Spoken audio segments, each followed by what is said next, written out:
अतिशय आनंददायी क्षण होता तो.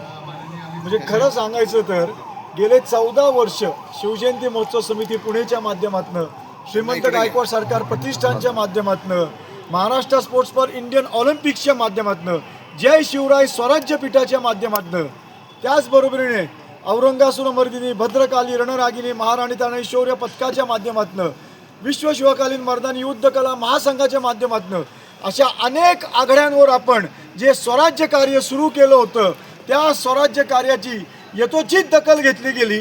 आणि खऱ्या अर्थाने म्हणजे आज आपण महाराष्ट्राच्या सांस्कृतिक राजधानी पुणेमध्ये आहोत. शिवाजी महाराजांच्या 4 जयंती होत होत्या.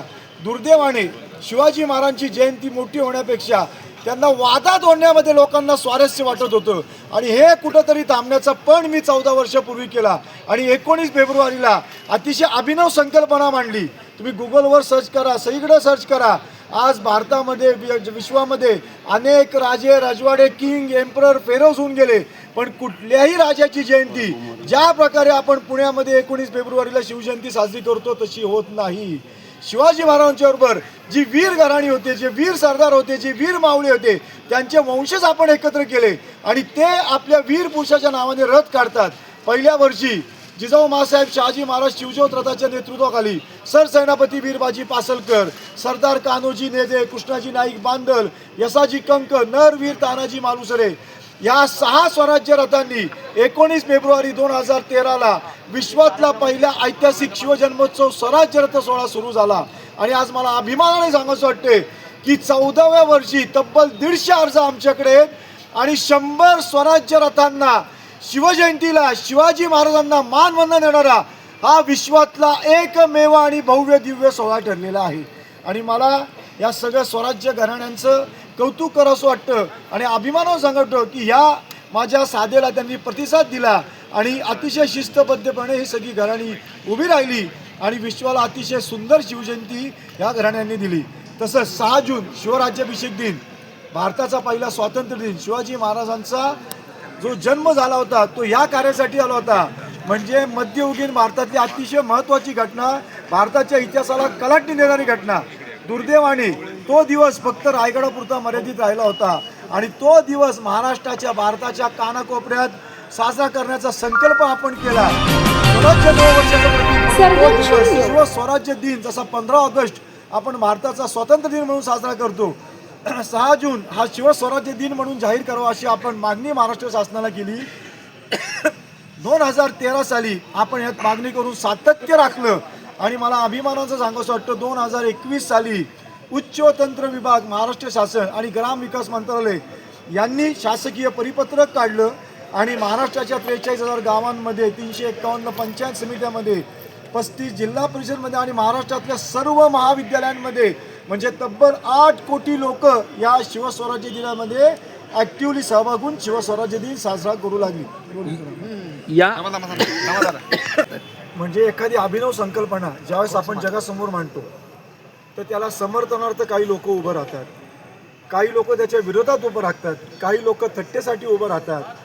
तसाच तोच अनुभव मला आला. सुरुवातीला लोक म्हणली हे किती वर्ष चालेल, 1 वर्ष, 2 वर्ष, 3 वर्ष, आणि लोकांनी थांबून वाट बघण्यात किंवा त्याचं हसं कसं होईल यामध्ये पहिल्यांदा हे दाखवलं. परंतु जी घराणी माझ्याबरोबर उभी राहिली त्या घराण्यांना या संकल्पनेचं महत्त्व कळलं आणि ही घराणी आज तेव्हापासून शेवटपर्यंत या संकल्पनेबरोबर आहेत आणि ही संकल्पना यशस्वी झाली.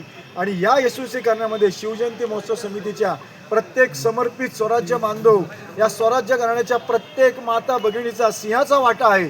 आणि ह्या सगळ्यांनी या संकल्पनेचं महत्त्व ओळखलं. शिवाजी महाराजांच्या बरोबर आपले वीर योद्धे लढले, तसेच या शिवजन्मोत्सव स्वराज्य सोहळ्या आपण उभं राहणं गरजेचं आहे. याचं महत्त्व ओळखून ती सहभागी झाली आणि विश्वातली सर्वात मोठी शिवजयंती आज पुण्यातील लाल महालापाशी आपण सुरू करण्यात यशस्वी झालो.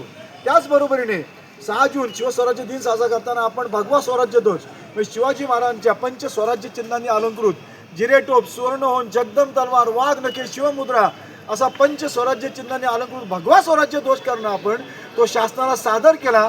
आणि मला आज अभिमानाने सांगावंसं वाटतं तो भगवा स्वराज्य ध्वज शासनाने मान्य केला आणि त्या भगव्या स्वराज्य ध्वजासह शिवशक राजदंड गुढी गावोगावात शहरात उभारून शिवस्वराज्य दिन महाराष्ट्र शासनाच्या वतीने साजरा करण्यास सुरू झाली. त्याचबरोबरीने स्वतंत्र भारताचं पहिलं वैयक्तिक ऑलिम्पिक पदक हे आपल्या महाराष्ट्राच्या सुपुत्र खाशाबा जाधव यांनी दिलं 1952 हेल्सिंकी ऑलिम्पिक. त्यानंतर भारताला दुसरं वैयक्तिक ऑलिम्पिक पदक 1996 अटलांटा ऑलिम्पिक म्हणजे तब्बल 44 वर्षांनी मिळालं. आणि महाराष्ट्राला मागच्या 2025 साली कुसाळ्याच्या रूपात मिळालं. म्हणजे महाराष्ट्राला 75 वर्षांनी, भारताला 44 वर्षांनी. आणि खाशाबाजांनी जे अतिशय प्रतिकूल परिस्थितीत जे ऑलिम्पिक पदक आपल्याला दिलं होतं वैयक्तिक, त्याचा सन्मान राखण्यासाठी 15 जानेवारी त्यांचा जन्मदिवस हा महाराष्ट्र क्रीडा दिन म्हणून जाहीर करावा असा प्रस्ताव मी 2017च्या सर्वसाधारण महाराष्ट्र ऑलिम्पिक असोसिएशनच्या सर्वसाधारण सभेमध्ये दिला. महाराष्ट्र ऑलिम्पिक असोसिएशन या महाराष्ट्रातल्या सर्व क्रीडा संघटनांची शिखर संघटना आहे. सर्वांनी तो एकमताने ठराव संमत केला आणि महाराष्ट्र सरकारला पाठवला. 2023 साली महाराष्ट्र शासनाने 15 जानेवारी खाशाबाजांचा जन्मदिवस महाराष्ट्र क्रीडा दिन म्हणून जाहीर केला. आणि गेले 3 वर्ष महाराष्ट्रभर 15 जानेवारी महाराष्ट्र क्रीडा दिन म्हणून साजरा होतोय. 8 करोड महाराष्ट्रातली लोक या क्रीडा दिनाशी जुळली गेलेली आहेत. म्हणजे खऱ्या अर्थाने ही क्रीडा संस्कृती, ही क्रीडा चळवळ आपण महाराष्ट्राला दिली, एक स्वराज्य क्रांती दिली. आणि या सगळ्यामध्ये ही सगळी स्वराज्य घराणी असतील, आमच्या धर्मपत्नी सौ रिंकल असतील, आमचे चिरंजीव विशाल असतील, या सगळ्यांनी मला साथ दिली. आणि हे जे अभूतपूर्व यश आहे या सगळ्यांच्या घराण्याच्या वतीने मी शिवछत्रपतींच्या चरणी, या वीर योद्धे जे आपले धारातीर्थी पडले, ज्यांनी अतुलनीय पराक्रम गाजवला, त्यांच्या चरणी आणि माझे पितरश्री स्वर्गीय सुरेश शेठ कृष्णाजीराव गायकवाड यांच्या चरणी विनम्रपणे मी अर्पण करतो.